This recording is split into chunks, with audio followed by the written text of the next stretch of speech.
Welcome to the show, everyone. Episode 55. I'm going to start with a little US Open update. This is definitely the most I've watched in a long time. Probably several years of US Open. I'm not sure why. You've listened before. I don't watch a whole lot of tennis, but I always watch the Open. So I spent most of my days and nights trying to keep an eye on it. Americans doing great. For those of you that watch more tennis than me, you probably knew that we had all of these Americans, but I wasn't super aware of it. But it's cool to see them going. I thought Wozniacki was a great story. Jody, if you're listening to this, turn it off now because I'm going to give a spoiler for you. So she lost, I think, last night. But man, after 3.5 years off going into TV, having two kids to come back and make the fourth round and upset a couple seeds shows you how good she was. It also could show that the women's game isn't as good as we think it is if someone can take 3.5 years off, have babies, get another job, come back, and after 3 months of playing tennis again, practicing in tournaments, I'm sure she was hitting balls, can come back and make the round of 16. I don't know. Either way, cool story. I thought it was kind of interesting to watch that. I don't enjoy the automatic line calls. I sort of miss having live humans there. Just makes it more drama, I guess, because now there can't be any arguments. They've taken that out of it, and I think that was some of the fun part of watching professional tennis. I feel like many of the players take so long between the points. It's becoming kind of dreadful. And I know they have that serve clock, but I don't feel like they used it very well. The umpires are very inconsistent about enforcing it, so that bothered me. But I think most players seem pretty likable. Their on court interviews after matches seem to be well done. So if you're not watching it, why not? If you're listening to this, you should be watching tennis because it's the kind of people I talk to. I've mentioned to a group I had last week that if you'll just watch the US Open, you don't need a tennis coach. You don't need to come see me. All you have to do is watch some tennis, and you'll see how they swing and how they move and decisions they make. And it's a free world class coach sitting in front of you if you'll just watch it. But please don't watch it because I'd like to keep my job. I've lost jobs before. That's no fun. So let's get to the nuts and bolts. Random stuff that I like to get out of my weekly video post of the week on Facebook, TikTok, LinkedIn, Instagram asked a pretty simple question. Would you rather have one amazing run through the US Open and you win it? You're a Grand Slam champion. Or spend 10 years average bouncing around between, I think I said 20 in the world and 40. You never win a tournament. You never get that trophy. You may be some seconds, but you never win an event. You are an average, somebody that walks away and we remember you played, but not that moment, or win the Grand Slam. And it was overwhelmingly, on the feedback I got, was win the Grand Slam. Everybody wants that glory, and I agree. I would take that run and live off of it the rest of my life. There's only one, and I'm not sure he listens. My buddy Scott Brody over at WRC, not him. He wants the average career because he wants, if I have this right, his goal would be to have the respect of his peers and the playing community versus that one time glory of winning. I think he called it, he'd rather be good than lucky. That's great. He's a better man than I, because I'm taking that one time deal, running through the draw, holding that trophy up. And that was the majority. It was everybody except for you, Scott. So maybe you are the smart one of all the tennis people out there. But I thought that one was interesting. Next, if you're a podcast listener, which I am, there's one I came across called Advantage Connors, which is Jimmy Connors, my second, third favorite player of all time has a podcast. He kind of, I thought he was out of tennis. Didn't, you don't see him. He's not an analyst, anything like that. But it's him and his son. And if you're my age, you would remember watching him at the U.S. Open with his little son, young kid, in the stands and coming out on the court afterwards. Or now they do a podcast that is very similar to mine, very tennis focused on the pro side of things, but they also venture into a lot of other stuff. It's pretty interesting. Connors tells some great stories about his training and his coaching and his matches, and talks about some of the big ones like his run in 1991 to the semis. But if you're into podcasts, check that out. It's called Advantage Connors. And I think I've listened to 2 or 3 just today, and I liked them. Thought they were useful and entertaining for the tennis and probably all sports crowd. So check that out. Random one. This is a strange fact because I've talked about it before. I'm a pretty curious person. Like to have odd conversations and figure out how things work and where they come from. So this week there was something where someone used the phrase "rub some dirt on it," and that's not what we're talking about. But it got me thinking about other things, and it got into a conversation with me and Christina, our group fitness manager at the WAC, and she's like, "I've got a cool fact. You want to hear it?" And I'm absolutely, let's go. So she asked me something about if I knew where the term bonfire came from, and I obviously didn't. So she tells me, and Christina, if you listen to this, I'm probably will mess the order up or the story, but you were there, so you can always come on as a guest and fix this. But back in the bubonic plague days, which I did Google, and it was in the 14th century was the first wave, and it killed over 50 million people. And they ran out, it's kind of morbid, is that a word? Another big word, like last week's that I can't remember. It came out of having all of these bodies, dead bodies, that they didn't have any room to bury anymore. So they would pile them all up and burn them. And it was called a bonfire.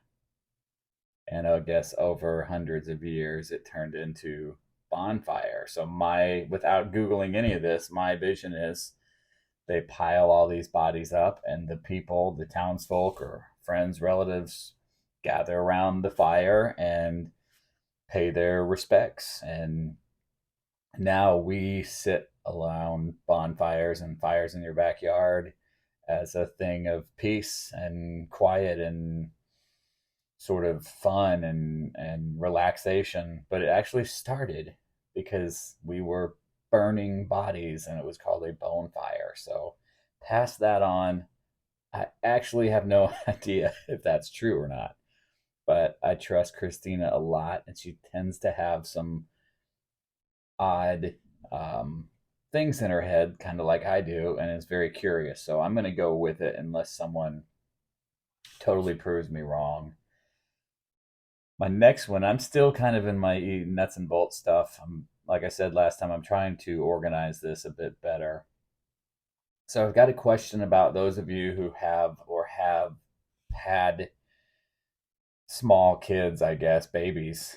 So you know those baby on board signs, the yellow ones, look like they're yellow and just say baby on board. And I saw one the other day and I just started wondering, do those actually make people drive safer or slower? Because when I see one, I wouldn't say I immediately start driving differently. I don't ram into it because there's a baby on board, but do the drivers of those cars expect us to immediately slow down, back off, and give them hundreds of feet between us and them and change everything about how we're driving?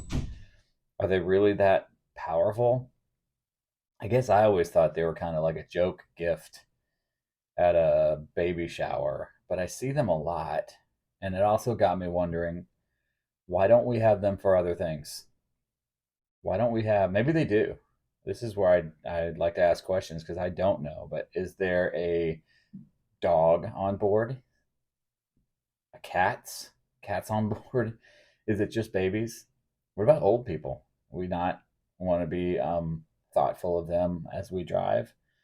I think there should be more and not limited to just babies on board. Like if I saw one that said puppies on board, I actually probably might give them some room because I don't want to hurt the puppies or the cats. But I know it's super random, but that's what I do. I probably, and I've got, as you know, I've got kids. I had babies. I don't recall ever having one of those on our family vans, but we might have. So I'm saying this with the pretty good chance that I actually had one back when my kids were young. Speaking of kids, I was walking today, and this one's kind of for Annie. I was out getting, I don't even say running anymore. That doesn't start yet, but I started thinking about Annie and realized that I have only seen her 19 days this year since she left, starting December 28th, I believe, is the day she left, maybe the 27th. But I got 3 or 4 days in December.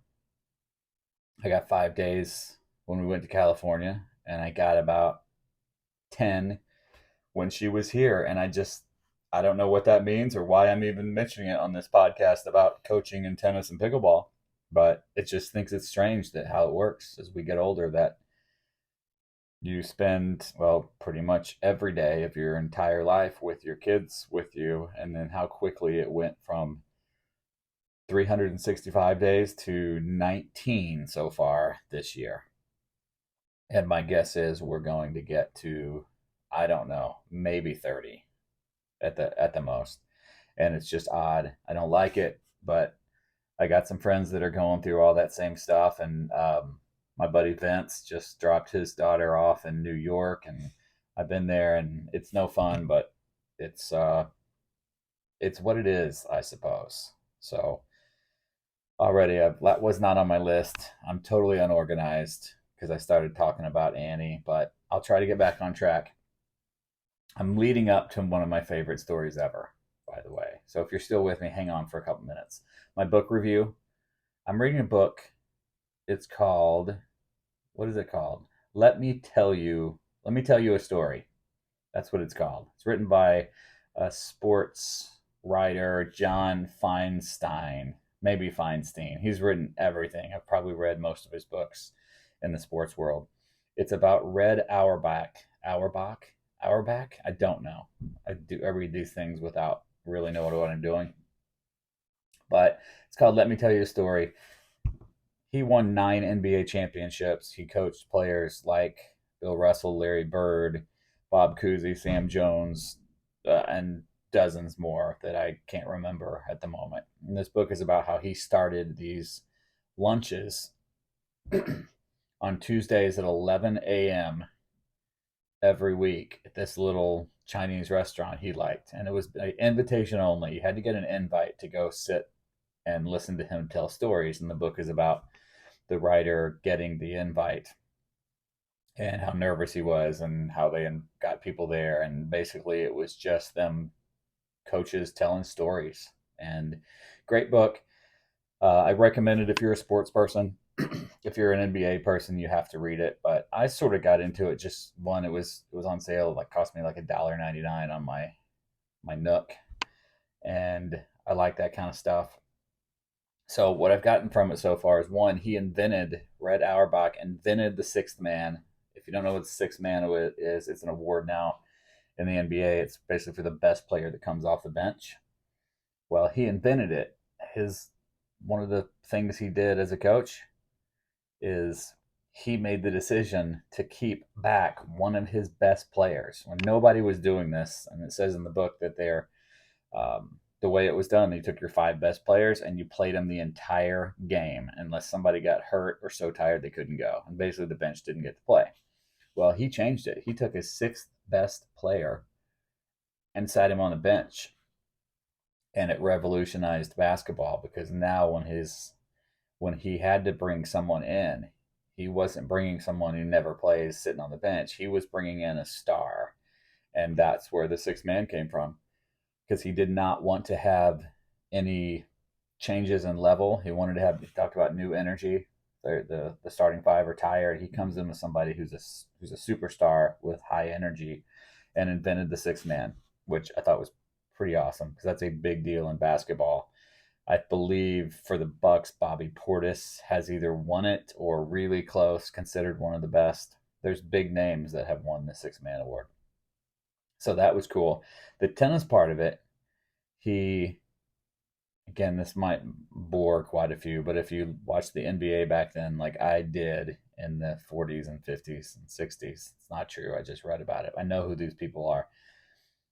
The Celtics were going to draft high for some reason, and his owner and people around him wanted to draft Bob Cousy, who was going on to be a Hall of Famer and considered one of the best ever, I believe. Well, Red did not want him, didn't want to draft him, told him, no, we're not going to get him, don't want him. And turns out they ended up getting him anyway because someone else drafted the guy he wanted and he ends up with him. So the story was he had to tell him when he got him why he didn't want him so bad to build that relationship. And it was because Bob Cousy was kind of a hot shot. He was a great player, very creative, passed kind of like NBA players now do and quarterbacks. And basically, he was flashy. In my last podcast and all of them, I talk about the flashy versus the average. And he had to tell Bob Cousy, and this is basketball. And I typed this up. Here's what he said: you can throw passes to people any way you want. You can throw them between your legs, behind your back, sidearm, underhanded, or backwards. I don't care. But I'm telling you one thing, no matter how you throw that pass, someone better catch it. If you turn the ball over, you will not play. I think it's awesome for tennis players. You can try all that fancy stuff you want, putting your spins on it and around the post and between the legs, and not even the fancy stuff, just going for a shot that's not available. If you're playing for me or on court with me and you hit it, awesome. I'm going to tell you, you go for it, but you better nail it, because if you don't hit it, we're going to have that talk, right? You missed it. You tried something you're not good enough to do and you missed it. And I just thought the lesson was, if you're going to try a shot that is high level of difficulty, you better nail it or you can't take it. And there you don't have any right to complain if you've taken that swing that you knew this isn't the right way to do it. So I loved it because he told him, you are allowed to do all of these things, but someone better catch it. You better get that pass to the right person at the right time. Don't care how you do it. I kind of coach that way. If you've been on court with me, we try to take, what do you have? What are you good at? What can we work with? And use that. I don't care. I don't necessarily care if you have everything perfect, the right swings, the right grips. Can we get that ball to land where we want it to? And if you do that, great. But if my buddy Dan on Monday mornings decides he can hit a cross court one-handed backhand on the run past two people, barely over the net, landed on the line, and the ball spins into the fitness center and he misses it, Dan and I have a conversation. We have a talk. Like, why did you try this? If he hits it, I'm gonna cheer for him. It's like, great job. I'm not sure you can do it again, but you chose your shot and you nailed it. Um, so I think, just if you're going to go for it, just hit it. You got to be able to do it. And if you can't do it, don't pull the trigger on it. And obviously, too, you don't have to be perfect. He didn't care how he released the ball, and I've talked about it before, that, and I think my brother mentioned it on a podcast, is that players now in football, like Aaron Rodgers, Patrick Mahomes, Josh Allen, those types of players. You notice I did not mention the Colts quarterback because he hasn't played a game yet, but that's coming up, and it's going to be the greatest quarterback ever. Those guys actually practice releasing the ball from various positions. You go back to thinking of Peyton Manning, Tom Brady, those Joe Montana, those kind of quarterbacks, they all had the same perfect setup. Now these guys are throwing from different release points and underhanded and overhanded. And I saw Mahomes shot one like a basketball. All kinds. They find a way to get it done, and they're not limiting themselves to one way. But man, when they miss it, they get destroyed. Right? It's part of why they get paid bazillions of dollars. They miss one of those interception, they get blasted by the coaches, by the media. other players, other teams. So you got to be able to hit it. And anyway, read this book. It's called Let Me Tell You a Story. And it really is basically just this amazing coach, general manager, just telling stories. Okay, moving on. This is my What is Wrong with People segment. And I believe I've got one really good one I'm going to talk about and try to do it in a way that doesn't get me punched or thrown in jail. So the first one in my What is Wrong with People segment, and I do this really for my therapy. I think some of you might be interested in what coaches, not just tennis, but any sport, trainers, what was in the customer service fitness industry, things we deal with on a daily basis. And these are, I could have a podcast just called What is Wrong with People. Someday I will. First one's super simple.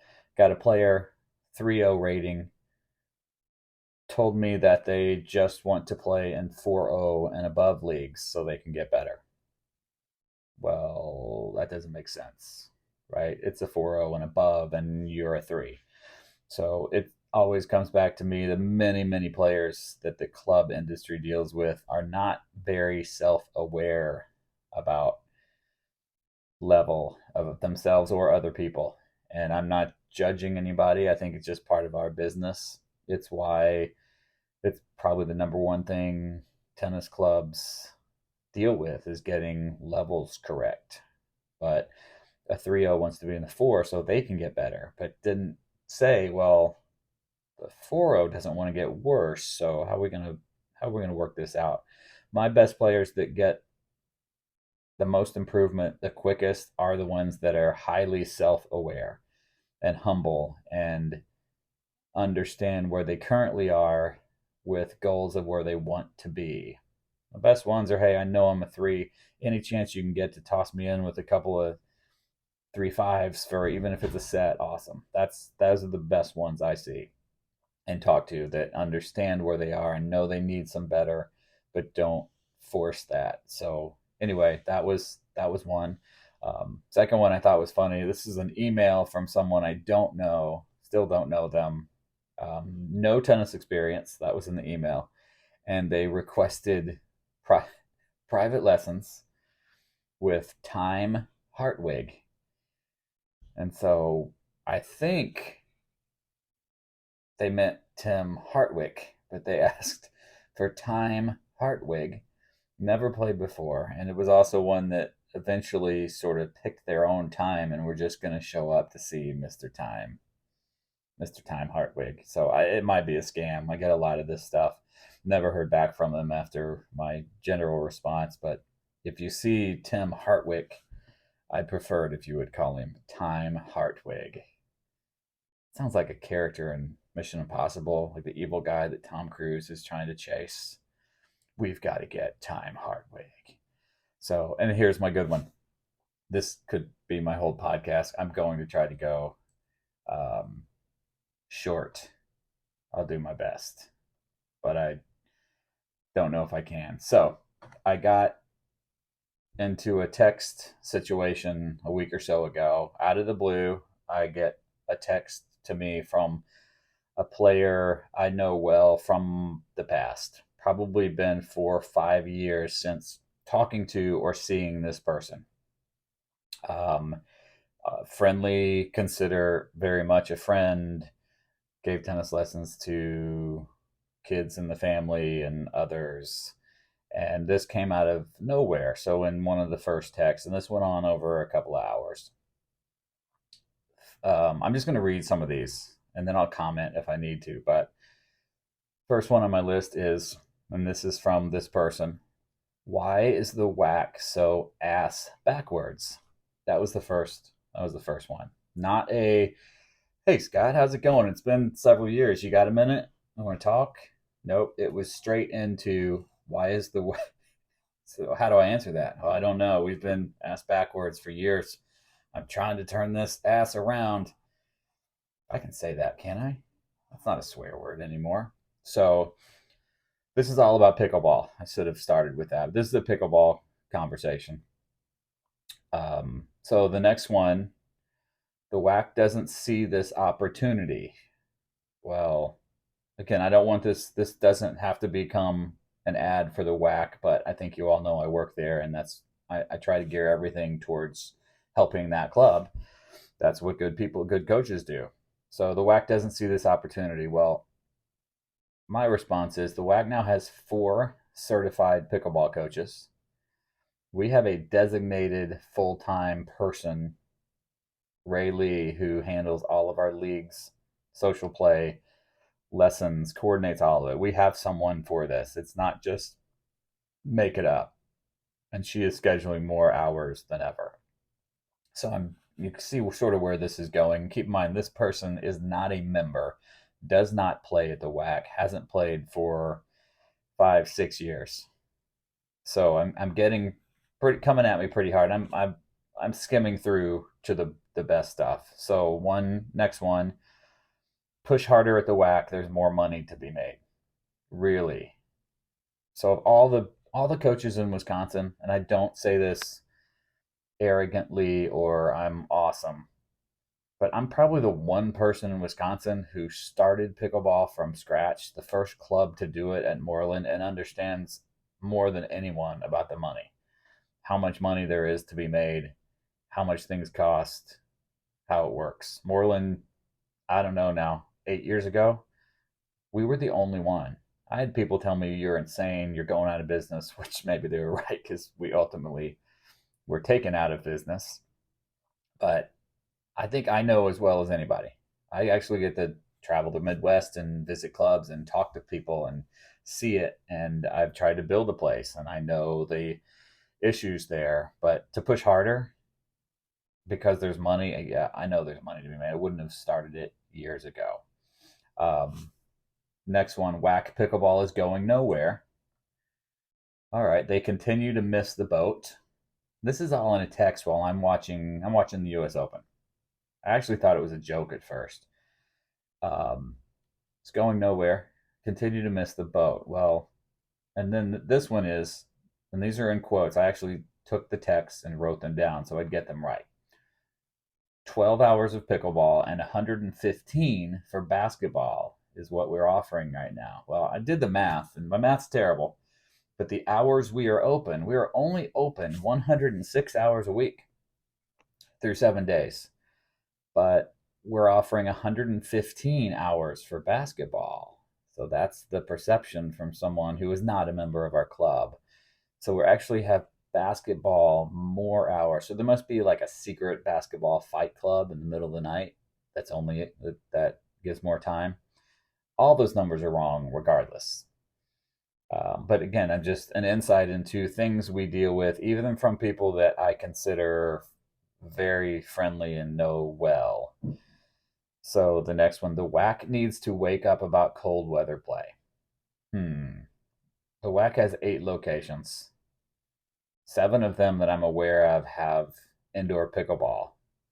Yet we haven't awoken yet because we don't know it's cold. So our 8 locations and 8 general managers and 3 owners with 8 clubs and 1,500 employees have not figured out it's cold yet. Oh my gosh. We gotta look outside this November, December, February and figure that out. What doesn't mention is that we now have 24 coaches that I've trained personally in classes to go out to our clubs and coach all winter. So we are doing these things, but we need to wake up because it is cold in Wisconsin. And my favorite, I'm saving this one for last. Here goes. It's got to be top 5 things people have said to me. As far as I'm concerned, the WAC Heartland could fall into a big sinkhole. Yep, that's how this finished off, is that this person,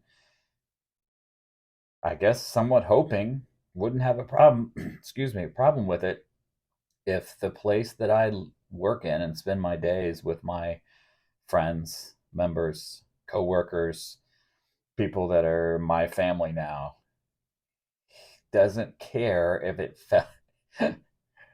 fell into a sinkhole. Anybody ever had that? And he added to that, only a bunch of old tennis cronies would miss it. I just find this so awesome. Walk through the club, find a bunch of old tennis cronies. I dare you. We've got some really good ones, but our club is full of all ages, all different types of people that want different things, and probably thousands of people that don't care at all about tennis or pickleball. But the Whack Heartland could fall into a big sinkhole, and only a bunch of old tennis cronies would miss it. I'm pumped about that because it was one of the greatest things that I've ever had to deal with. But anyway, I just thought might give a little insight into the things that we deal with. And these things, this one's kind of extreme, but it's what we do.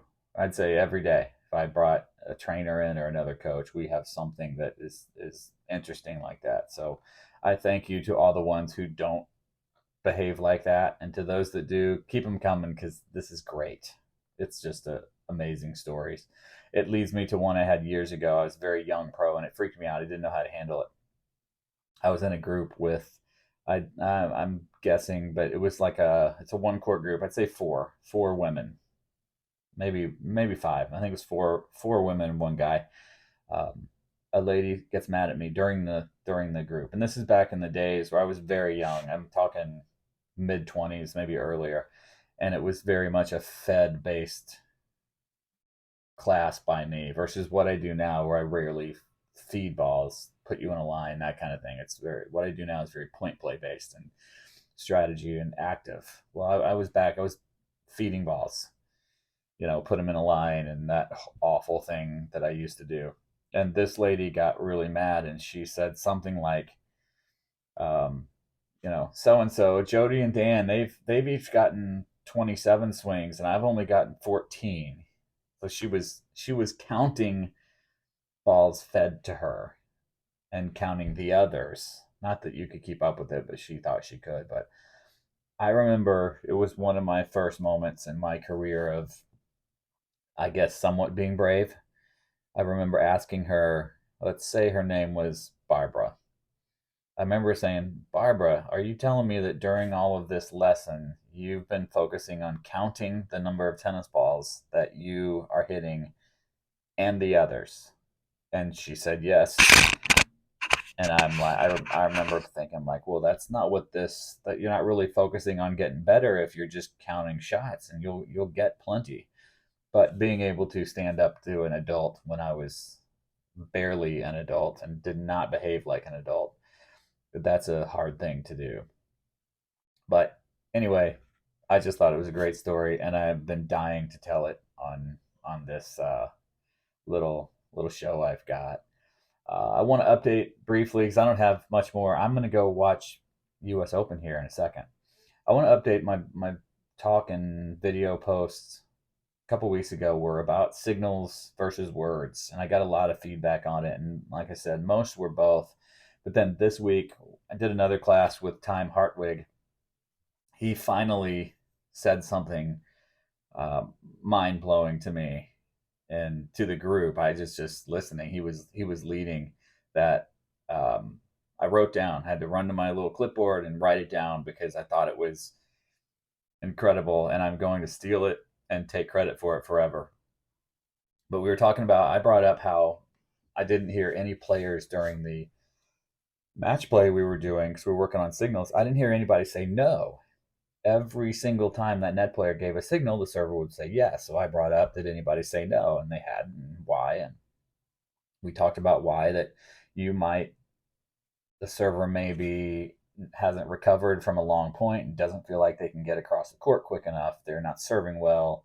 They're just not feeling it. So I might I might tell my partner, no, I don't want that one. Just stay on this or fake something. Give me a break. And that was sort of the conversation. But he brought up, and it's a great way to put this, that, and Time, if I'm saying this wrong, sorry, I'm gonna call him Time from now on. If I'm saying this wrong, you can correct me, but it goes along these lines a little bit. Signals are conversations or conversation starters, something like that. They aren't orders. I wrote down signals are conversations, not orders. And I like, wow, Tim finally said something I can get down with. We won't argue on this one.